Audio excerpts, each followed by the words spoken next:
And a new national survey reveals most Americans will be using AI as a tool to find gifts and track the best deals. And joining us now to break it all down is Jill Standish, the global retail head for Accenture. Good morning to you. Welcome. Good morning.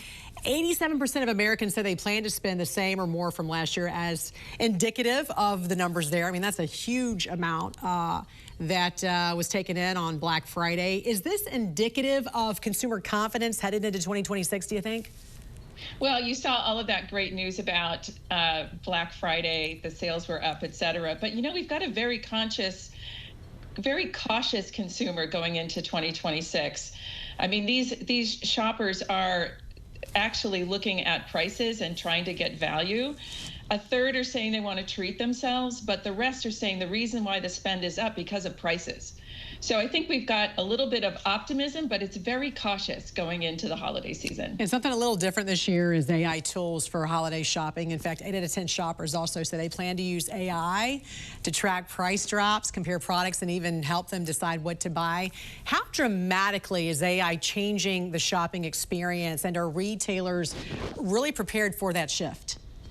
Well, listen, quietly, AI is turning into the best shopper helper out there today.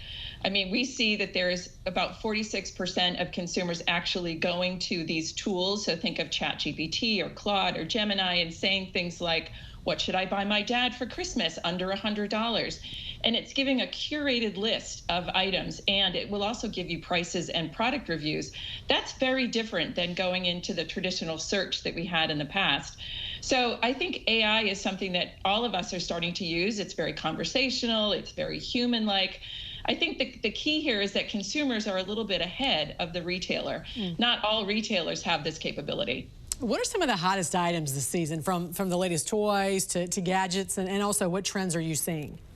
Yeah, there's a couple of key trends that I'm watching. One is about value. So people are looking at deals, but they're also looking at brands that really stand for something. So it's not just about any product or any brand, it's about value.